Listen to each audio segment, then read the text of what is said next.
My major emphasis was, I'm looking to make this clip is that I want you to differentiate between the two. They are confusing, but you have to differentiate. One of it is legislation on delegation of powers. The second one is delegated legislation.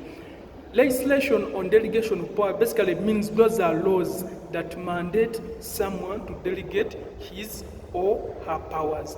But delegated legislation, it is like the lawmaking process. It is like subsidiary lawmaking process. That is delegated legislation. Those are the laws that are made by the subordinates.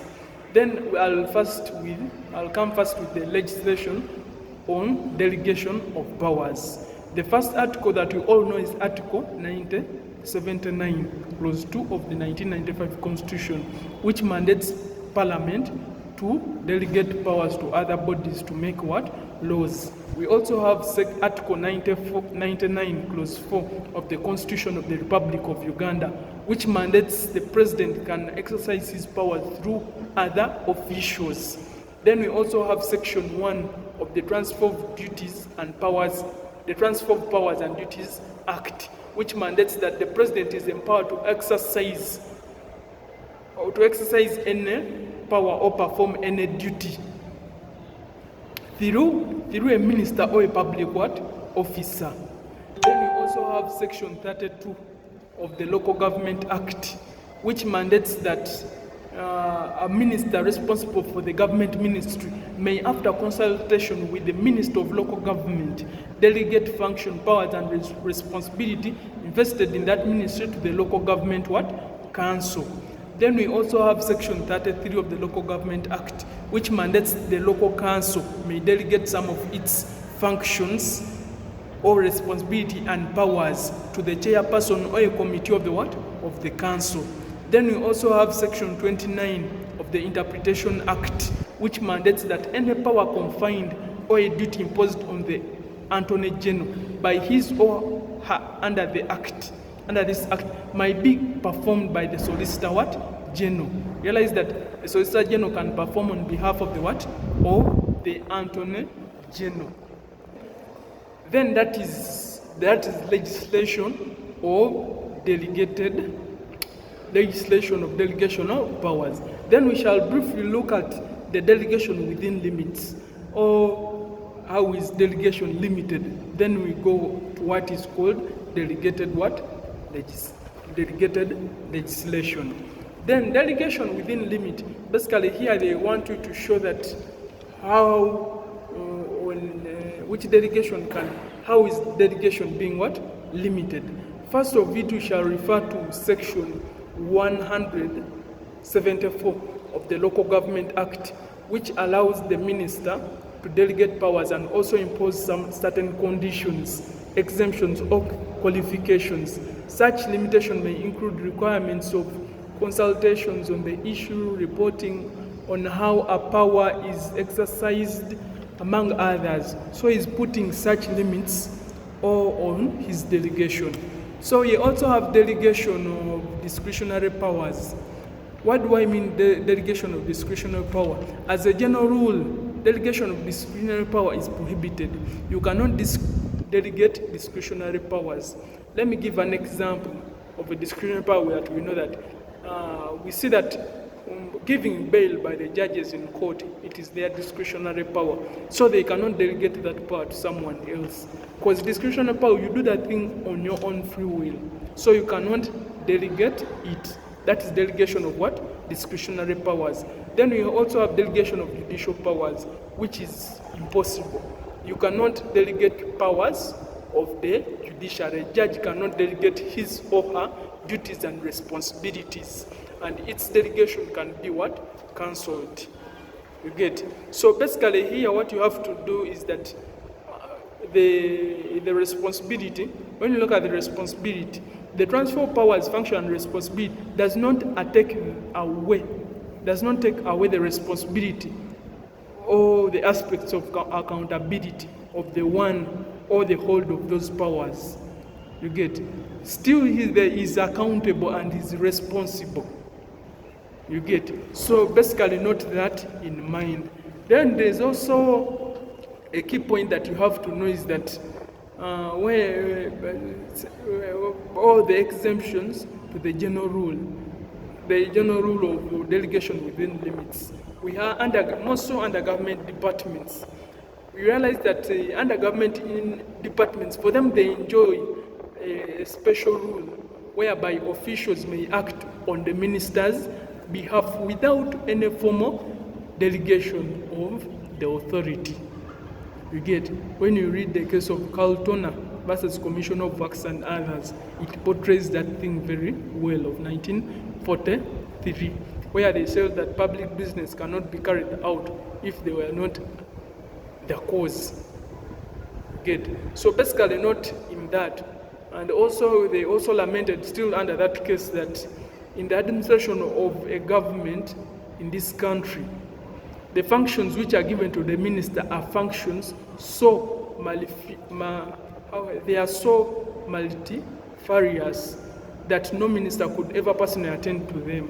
There are so many that a minister can attend to them all. So powers given to the minister are normally exercised under the authority of the ministers by other officers in that same department. So basically there's also a key technique which is ratification. What do I mean by ratification? Ratification is also key under delegation of powers. Basically, ratification means it is like a process whereby an illegal act is validated by a person who had powers to initially carry out the act. The good example of ratification is whereby you can perform a duty. I use an example. You carry out a duty on behalf of the AR, but the AR is not aware and didn't delegate that duty to what? To you. Then afterwards, AR comes and says, it is okay, which means he has made the illegal act valid. He has validated it. But if he refuses, which means that act is what? Is invalid. You get? Basically, it implies that you worked under ultra vires. Understand? Beyond your powers. You get? So he must confirm it that you did it in a proper manner. That is ratification. You do an act without being authorized, but after it is authorized. You get? They relate to the case of Chatham versus the Mayor of Manchester. Chatham versus the Mayor of Manchester realized it was a town clerk of the corporation directed the city surveyor to demolish a dangerous building. Such powers were vested with the corporation only, and the clerk didn't consult them. Court held that the subsequent employment and the payment of the workers' men by the corporation to bring down the building amounted to what? Ratification of the clerk's act. You get? So bear that in mind. So basically that's what I can deal on, what they call legislation on delegation of powers. Then we go to delegated legislation, which are laws that are made by the subordinate. So basically here I won't pass through what the lawmaking process of delegated legislation. Basically we have seen that process before, and we have portrayed it before. We have seen it before. So you refer to the clip of the subsidiary lawmaking process. So basically here I'll first highlight some of the examples of delegated legislation. Delegated legislation mandates its authority from Article 79, Clause 2 of the Constitutional Republic of Uganda. So some of the examples of the delegated legislation, I'll first highlight them. First of it, we have what they call rules. And some of the rules I can say, e.g., the civil procedure rules. The second one is regulations. Regulations, and some of the examples of regulations, the public service regulations, employment regulations. Then we have orders. You get orders. We have number 4, we have ordinances at the district council. Ordinances, they are portrayed under Section 38 of the Local Government Act. And the good example of an ordinance is the Kampala City Solid Waste Ordinance of 2000. Then we have what they call bylaws. Bylaws are for the also local government, but on the village level. And their authority comes from Section 39 of the Local Government Act. Then you also have notices, communications of a decision. There are also examples of delegated legislations, laws, notices. One of the notices we have the Bank of Uganda, which Bank of Uganda fixing of time of calling bank notice of 2000. Then we have what they call proclamations,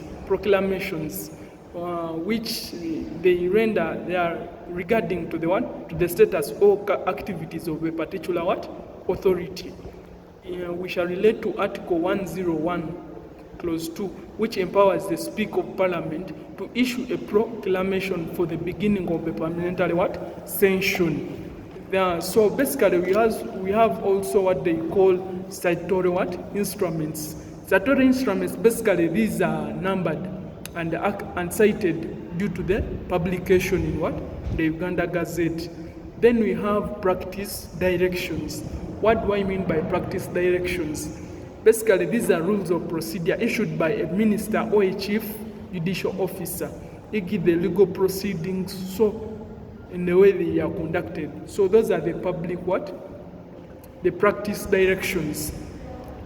Then I will highlight briefly, because we all know what a lawmaking process is of subsidiary, or we have already passed through that.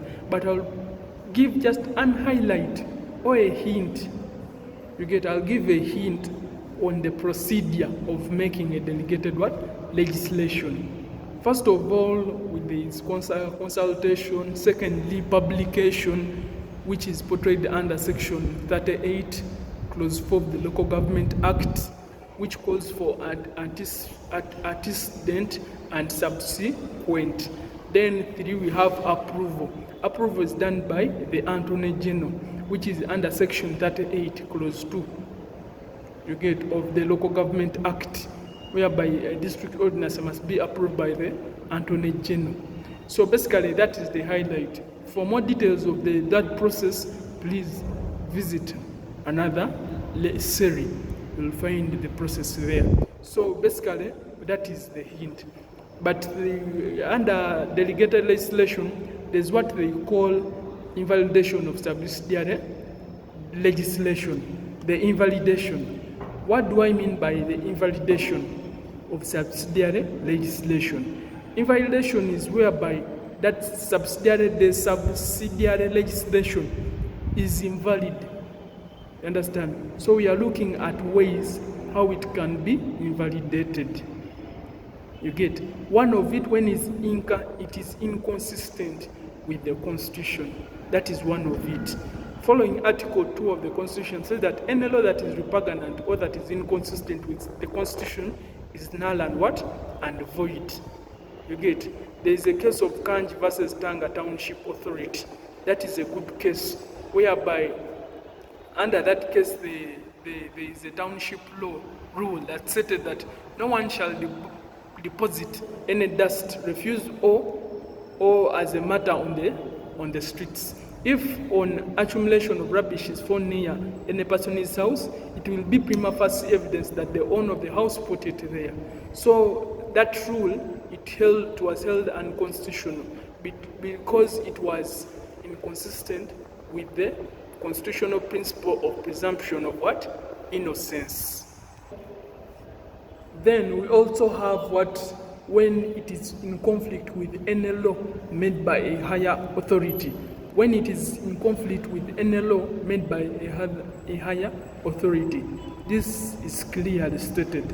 Once a higher authority has made the law and the law that has come after is inconsistent or it is conflicting, then it is declared null and void.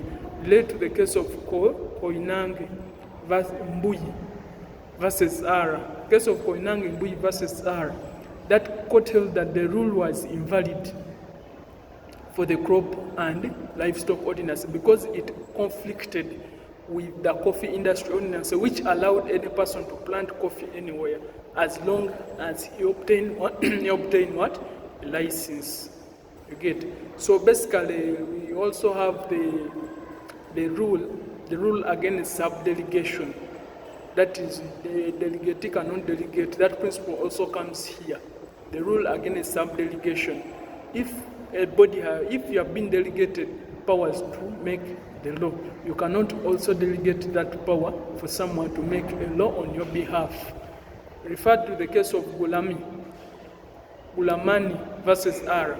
Gulamani versus R, it was whereby the governor was given the power to make bylaws for the destruction of cotton plants harboring what? Pests and diseases. But this power was exercised by the Director of Agriculture. And this showed that it violated the principle of delegates, non-delegate, something like that. Delegate cannot what? Delegate. So basically, we also have what they call uncertainty. Uncertainty as also a principle that invalidates what? Delegated legislative laws. Uncertainty. Once the law is uncertain, the law must be certain. The law that has been what? Delegated. Uncertainty, basically we shall use the case of R versus Hamait of 1938. Answer whereby the law stated that no one shall make any disturbance so as to be an annoyance to the residents or passengers. But court held that it held the law to be invalid because it was not clear on what had been prohibited. Because they say that no one shall make any disturbance so as to be an annoyance to the residents. So, which annoyance basically, which disturbance did they mean? What could amount to annoyance? So the law wasn't certain. Then we have unreasonableness. Once the law was unreasonable, it could be what? Invalid. There's a case of Sheikh Bros versus Hotels Authority. Under this case, here the Hotels Authority were empowered to fix accommodation what? Percentages and entertain complaints and adjudicate upon them for the residents. The authority fixed 100% instead of the previous 85%. It was held that the Hotels Authority had clearly exceeded what? Its powers. You get? If you are entitled to fixed accommodation percentage and you also gave room to entertain complaints, so basically for them instead they raised the what? The how can I say? They raised their fee. You get? From what it could be, it was exaggerated, which was previously stated that it was 85%. That is unreasonableness. If the tax rate is 25%, why you as a body raise it to 30%? So court will held that your law is what? Unreasonable, and therefore it is invalid. Then you also have the if it is publication of both antecedent and subsequent. What do I mean by antecedent and subsequent? When you follow section 16 of the Interpretation Act, every statute instrument shall be published in the Gazette and judicial what? Notice. Antecedent, basically here it means that it must be carried out in the right what? Procedure. Then subsequent, it must be gazetted. Basically, it must be gazetted. Finally, failure to gazette the law as an subsequent option, it renders it invalid. When you read the case of Mwangi versus R, here the barber was charged with overcharging in hair cutting what? Services. However, when you look at the law, it was published in 1948. You get, whereby it fixed the price at 1 shilling, and it was published in the Gazette. In 1949, it was repealed by Order 20 of 1949, which fixed the price to 50 cents, but was not published. The antecedent was there, but the subsequent wasn't what? there. Court held that it was invalid for want of publication. You get? So, and one of the last thing that I can say is that also failure to comply with the procedural requirements renders the law what? Invalid. Procedural requirements is that, the example let me give for these laws that are made in Parliament, they have to pass through 3 readings. But if it passes only 2, which means it didn't comply with the procedure what? Requirements. A good example is the case of Ara versus Wakiso Estates, whereby the employment ordinance gave powers to the governor to make regulations. But such regulations, after being made, had to be read before the Legislative Council for approval before entering into force, in which the governor didn't what? Do it. So the law didn't comply with the what? With the procedural requirements, and it was declared what? Invalid. So basically have that in mind. The difference between legislation on delegation of powers and delegated what? Legislations. They are different, although they seem what? Similar. So I beg to submit. Thank you for listening.